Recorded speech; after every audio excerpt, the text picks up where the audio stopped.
Hello. I am back with another video, and if you're new here, welcome. My name is Sarah, and I am a vlogger. I like talking about mindfulness, self-improvement, mental health, anxiety, depression, meditation, well-being, self-care, self-love, all that good stuff. But today I wanted to talk specifically about something that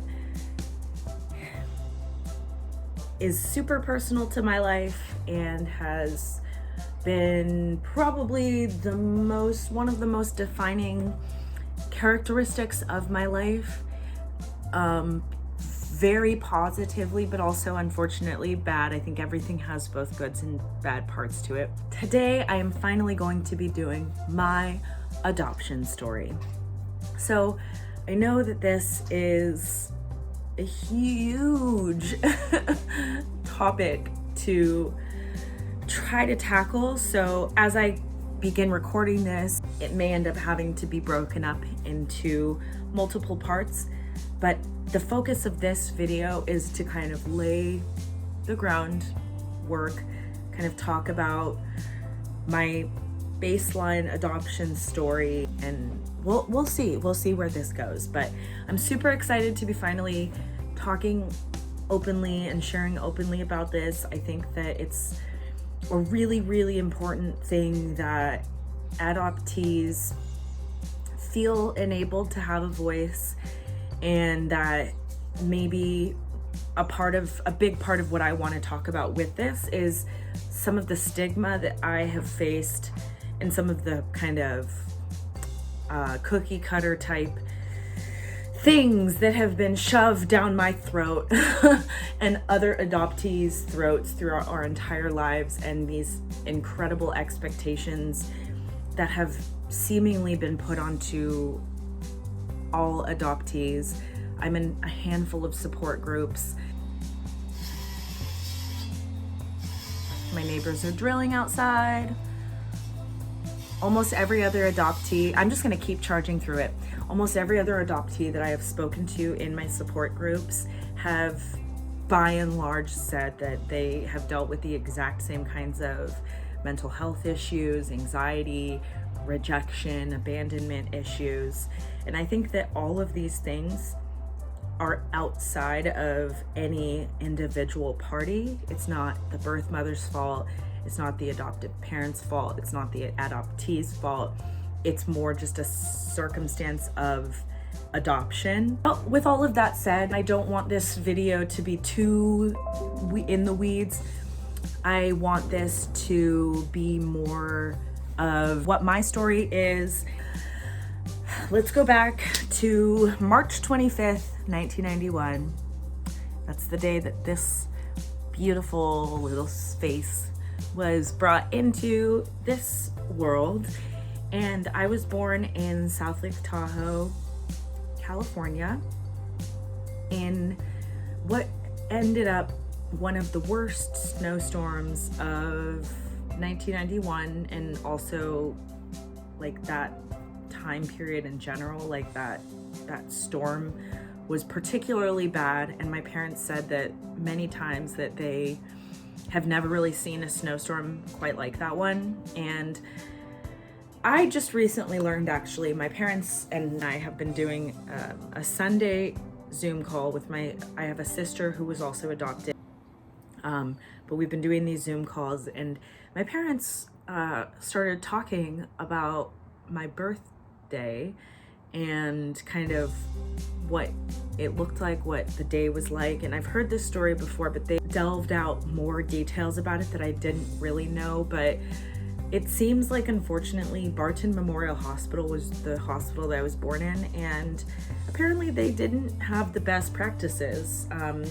My sister was born in Vallejo at Kaiser, and I guess, you know, her birth mother was treated much differently than my birth mother was, and I was basically like ripped away from my birth mother like very soon after I was born, and I didn't have like any time at all, and just gave me to my adoptive mother.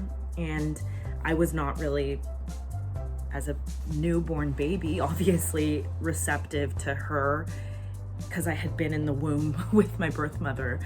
So just that kind of practice, I've been really kind of tackling my adoption and thinking about like my anxiety and my issues.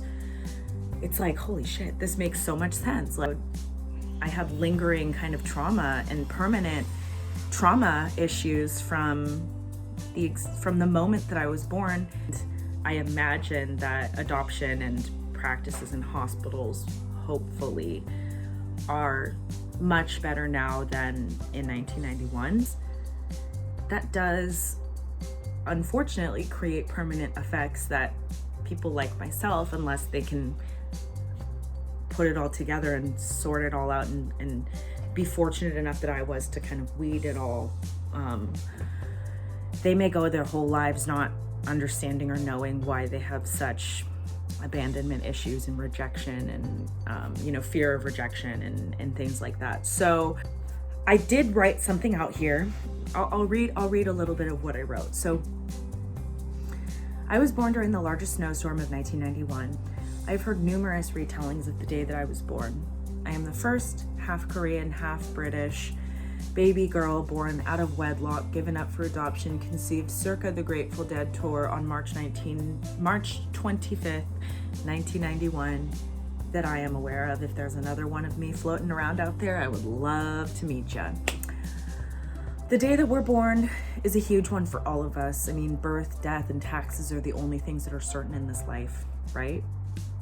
But my birthday sent out a ripple effect that has taken me nearly 30 years to begin to really understand.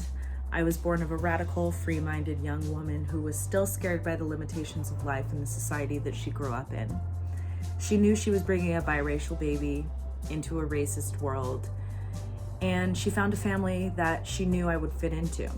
My adoptive father is Chinese and my mother is white. She was right. My family is fantastic.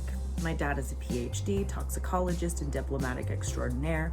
He is more detail-oriented, organized, and successful than anybody I have ever met. And I've met some pretty successful people. His whole life is down to a science. He's like a secret agent with a lot of his work, so mysterious to me, but clearly immensely impactful to everybody that he touches or interacts with. He was the most perfect male figure to look up to as a young girl, and I'm so grateful that he was my father. My mom was a school teacher who went on to work in an adorable local bakery and card shop in her retirement. She is also a bit mysterious, quiet, and more serious than I am, but she's also a lot of fun and easygoing and one of the only people that I can talk to just about anything with. I have a sister through adoption as well, as I mentioned. Our relationship has been tumultuous, to say the least. It is one that I have not spoken much about publicly because my sister prefers to keep her life a lot more private. And I definitely respect that about her, and I do not want to divulge more of her life than what she's comfortable with, but any parts of her life that I talk about here are really connections back to myself. So I don't want to say anything here passing any sort of judgment about my mother, my father, my biological mother, or my sister, or anybody. It's a no judgment zone. It's more just storytelling time, right? So when my sister was around age 2, her biological mother attempted to take her back, which, as you can imagine, was very traumatizing for both my parents and for her. Fortunately, she lost the fight, my sister's biological mother, but this cemented in my sister's mind that she never wanted to have a relationship with her mother or anybody that she was related to. They were essentially dead to her. And I have always disagreed with her feelings around this, but I completely understand and respect her choice. Had the tables been flipped and that was my biological mother's background, who knows how I would feel. So I would have hoped that she would have respected and allowed me to make the decisions that I wanted in my life to find my biological family. But unfortunately, that was not the case. I think too much of the trauma was associated with that litigation that essentially my whole entire family told me numerous times during my childhood and young adult life that I had no reason to find my biological family, that they were my family. And that was essentially where they kept it. They didn't say don't go and find them. They just said that they would really prefer if I didn't, and that if I did, it would have to be something that I would do completely on my own and really not with them super involved. But up until, age 25, I was very, very reliant on them, and I really didn't know how to go about doing the search on my own, and I really did not have anybody else in my life that was able to help me. I didn't have enough money, I didn't have a good job, I didn't have enough time, and unfortunately, it just didn't happen. And throughout the years, I continued to know that this was really what I had to do. Like, I knew that my mental health was slowly kind of declining. And as that continued to happen, my need to find my biological family, it was like a kind of moving this way. It was like, so that was not quite the case. My whole family told me numerous times during my childhood and my young adult life that I had no reason to find my biological family, that they were my family. When I was much younger, I understood and agreed with them that there was no need to understand that part of me. Through college, and as I started to blossom into a young adult, a common question would come up. Does this run in your blood? Does that come from your mom or dad? What is your family's health history? And every time that a question like that came up, I could never comfortably answer these questions because what pertained to my mom and dad didn't necessarily pertain to me. They always made it so clear to me that I was not their biological child, and my adoption was no secret. My parents always reinforced to me that there was nothing abnormal about me, despite me always feeling like an alien pixie fairy, even to this day. And my parents are the most amazing people that I have ever met for trying to allow me to be as normal as I possibly could be. They did the absolute best that they could, and they followed the book to the T when it came to raising a child in the 90s. And I honestly could not ask for more from them. But where my parents did not fail, the whole fucking system itself, in the way that things are modeled, certainly disadvantaged people like myself, particularly adopted interracial young women. All of those things factor in. I hate being ageist, but my youth diminished my ability to function literally until I was old enough to be taken seriously enough that I could actually be considered a human. Like, I feel like when I was younger, it was just really bad. There have been mechanisms set up around me my entire life. I've always noticed them, I've always seen them, and I'm still not sure what God or master designer was in charge of my life, but people like me simply do not stand a chance. I grew up around incredible wealth, privilege, and prestige. I have seen what it means to be so successful that you don't even know what to do with it, but I was never really allowed to fully have a seat at the table. I was allowed to watch, I was allowed to be in the room, but I was never allowed to sit at the table. Our family was always different, so we didn't get invited to the neighborhood block parties. The brilliant part of childhood is that darkness doesn't affect you the same. It doesn't seep in the way that it does when you're an adult. Children are more impenetrable, at least I was. Because I was never fully accepted in my society growing up, I built a very unhealthy relationship with rejection. As a kid, I had big dreams to be somebody special. I never really knew exactly what I wanted to do, but I always knew that I loved doing everything. I loved living. That was what I wanted to be, was just a person that experiences. I had a very vivid imagination and passion out the ears.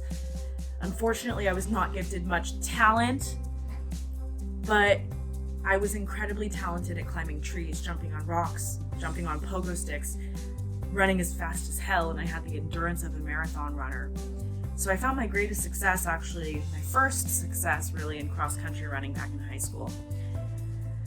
I tore my ACL as a kid, paralyzing my dreams of becoming an athlete, leaving me at the gates. I talked a little bit about this earlier, but I'm glad I'm covering this now. Leaving me right at the gates to board the flight to Party City. I was extremely disciplined my entire life, then forced to prematurely give up my goal. Then have the source of that failure continue to plague me to this day, in that my knee is still permanently injured. I suffer from it every single day. It's currently in pain, and I am essentially disabled permanently because of it. More than my adoption, my knee has been the single greatest challenge in my life. Being adopted certainly affected how I was able to cope with my injury and understand it. My mom and dad both grew up somewhat skeptical of doctors and always saw me as some sort of magical rubber band that snapped right back into place, which I kind of was as a kid, but this knee injury was different. It was proof to both them and myself that I am breakable. My mom was a school teacher, so she often treated me no different than one of her students. This made me wildly more capable and advantaged than a lot of the other kids I grew up around. But when it came to my knee injury, this kind of messed me up. I needed a mama bear, not a teacher. And I got so angry that my mom wouldn't give me the sorrow or compassion that I was needing. And it felt more like I was being told, just get better, as opposed to just being allowed to suffer and just be in it for a little bit. So I ended up creating a space in which I was suffering a lot more than what I really should have, I suppose. I absolutely hate blaming my mom for not loving me enough or asserting that she didn't love me enough. She certainly did love me very, very much. It was just the way that she kind of approached it ended up making me think that I was, it ended up making me want to prove to her that my injury was more than what she was making it off to be.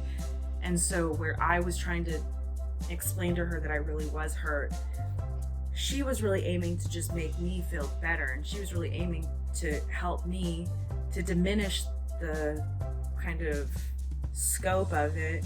So we were both doing what we thought was the right thing for each other, but we just processed things so differently that she was frustrated that I was moping about how much injured I was, and I was frustrated that she wasn't allowing me to be more in the sadness of what was happening to me. She just wanted me to kind of pick up myself, dust it off, and move on, which, I wish that I would have been able to do more of that, and I wish I wasn't so defiant. I wanted nothing more than to feel validated or understood in anything, just anything. Sometimes it felt that everything that I did, everything that felt natural to me, was either not advised or not correct by the standards that were set around me. Despite all of the rejection, I've always been fairly aloof and very optimistic, and I was always told by people around me that I had so much life ahead of me and to live it up while I could. So I think a lot of other people reserve themselves in their 20s for the hope of, saving it for retirement. I kind of did the opposite, in that, if I'm gonna mess around and live crazy life, I would much rather get it out of my system when I'm young. So that's what I did. I forewent obtaining a master's degree after college, and my parents said that they could only pay for my bachelor's degree, which I already felt sort of guilty about, like I didn't deserve it. And I knew that after college I was not ready or capable to enter a master's program. I also just really wanted to become more financially independent, because I was basically fully dependent on my parents up until I graduated college. And the only major goal that I set for myself was to find a good job and not settle for less than I deserve, and to do something in sociology, in the world that I'm interested in, because so many people told me throughout college that I would never find a job in my field and I would have to settle for something else. Sorry for the drilling, I'm just charging through it. I was a little resentful of my parents at the time for not helping me attain more higher education, but I fully understand why, and sometimes I even wish that they maybe would have cut me off sooner because just having education handed to you on a silver platter, it does not have the same effect. So I had very little real foundation set coming out of college, but I found a couple of really good jobs. I had done some really good networking early in my career, and so I got to dip my toe into the professional world.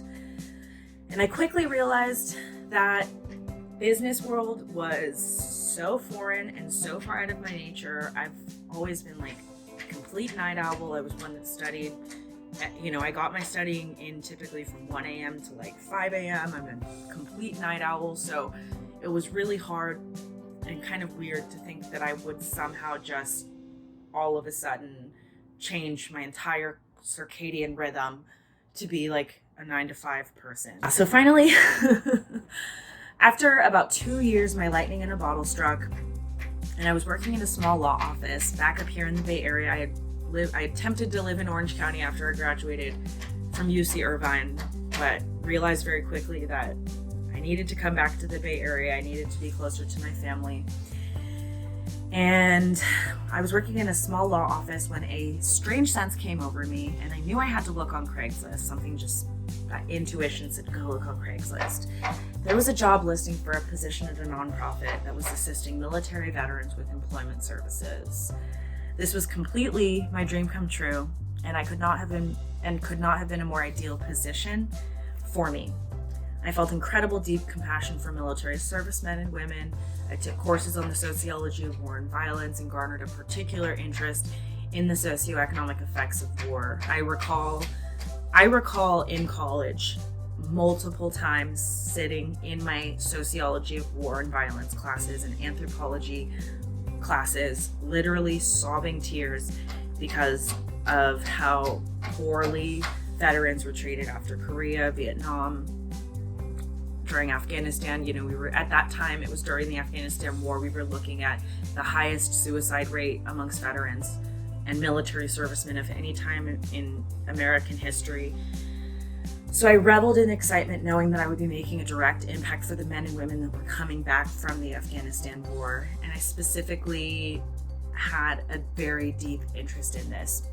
Being adopted, I hearkened back to my childhood in this position, feeling rejected, sometimes tossed to the side. I also suffered from a really bad knee injury. My knee injury, though, forced me to sit and recover while the rest of my peers thrived into their careers. And I always did the best that was given to me with my life, having faced a lot of adversity. I knew I could help folks who were really struggling and shed my light and love to those who needed it. At this point in my life, my cup was very, very full. It was so full, in fact, that I started spilling it everywhere and drawing emotional vampires into my life. I was slowly tiptoeing towards addiction without realizing it.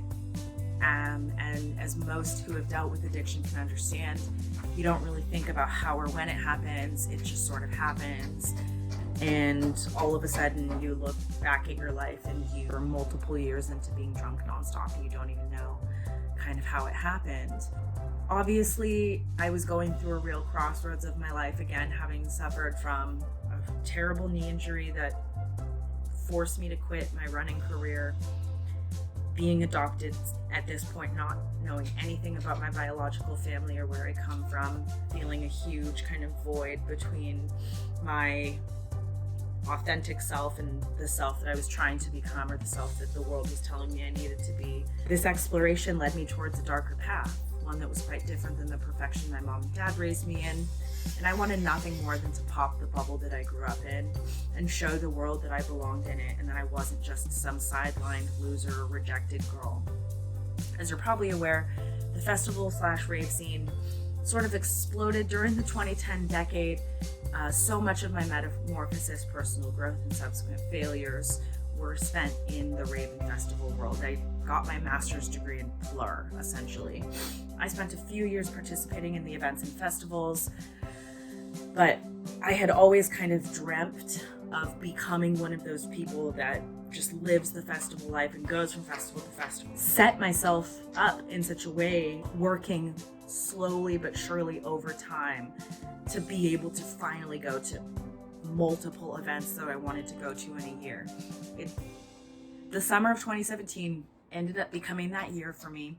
And me and many other millennials in that specific time were in such a fuck you headspace that we basically spent 2017 and 18 getting high as hell, following our favorite DJs around the world to block out what was really happening with the presidential change and politics and just the real world in general. I refused to knock myself or anybody for wanting to escape the actual hell that the real world was becoming. And I did everything that I could to pretend the world around me wasn't actually happening until I couldn't any longer. Around January of 2019, I realized that my anxiety, my depression was so far gone that I had to kind of seek out some professional help. So I got into therapy, slowly started unraveling the string of yarn that was my trauma, the need to find my biological family, and my mental health decline, essentially going this way. I had been through sexual trauma, relationship failures, and therapy really is the process of sitting with yourself and unraveling those knots, sitting with a therapist and unraveling those knots. It may feel like it's taking forever, it may feel like you're getting absolutely nowhere, but suddenly you may look up and realize just how much progress you've made. After about 6 months in therapy, we finally unraveled enough of my immediate trauma for me to take a breath and ask why I was even brought into the world in this first place. I never wanted to blame my issues or my problems on my adoption because it felt so wrong.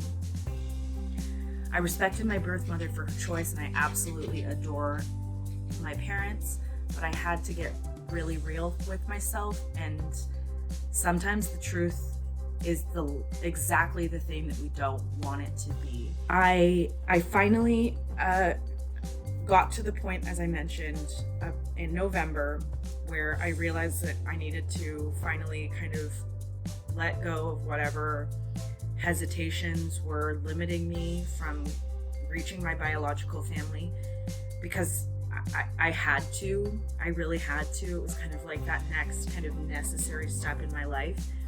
And as I have done so, it has really opened the floodgates for a lot of just my personal development, and I have really come into myself. And had I not connected with my biological family, my relationship with my family would still be a lot worse. Sometimes, as I mentioned earlier, it takes having to do the exact thing that you fear the absolute most in order to conquer it and to get to the other side of it. And I think so many people just navigate through the perspective of I would rather not, than because the idea of doing it is scarier than the potential benefit. But having actually done it and faced my biggest fear, I've come out the other side a fully whole person.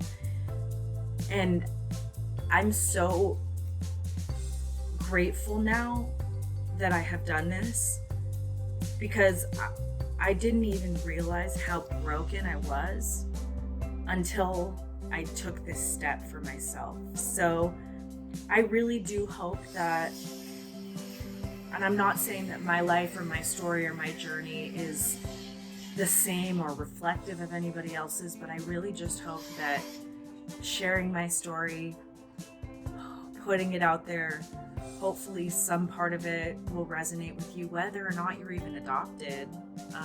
We all go through rejection and failures, and I have literally faced so much rejection, particularly in my 20s. My 20s have basically been a non-stop assault of failure up until February or so earlier this year, when I just changed everything and I kind of hit that rock bottom and just said, I'm not going to be a loser anymore. I'm going to be a winner. And really realizing that, the ideas behind you manifest your own reality, and your thought processes are what creates your reality. That stuff is all so real. And, I just really strongly encourage every single person to turn that mirror back into themselves and do the work and dig deep and not be afraid. And if I can in any way help, or if you think that I can somehow help you to illuminate your path, please reach out to me. Please contact me, leave a comment. I'll put my email again down below, and let's throw some time on the calendar and let's connect. I'm definitely looking for new people to talk to understand, to continue to broaden my horizons and continue to share more stories so that I continue to have even more perspective on my life and my situation. And that's really just the power of storytelling. That's connection and understanding different struggles that people go through really does help you understand your own journey a little bit more, and perhaps maybe realize that the grass is greener on your side. So with all of that, I thank you so incredibly much for watching this, for listening, and I will continue to share about this. If you guys have any specific questions about my adoption, let me know, and I would be more than happy to record a part 2 of this, kind of delving deeper into another particular area. Maybe if it's, reconnecting with my biological family, the story behind how that looked, or kind of the process that it took me to actually get to that, kind of delving deeper into like the actual backstory behind all of that. Just let me know, and I send you all my love. Hopefully I'll see you in the next video. Please subscribe so you can stay updated to whenever I post. And until then, I love you guys. Bye.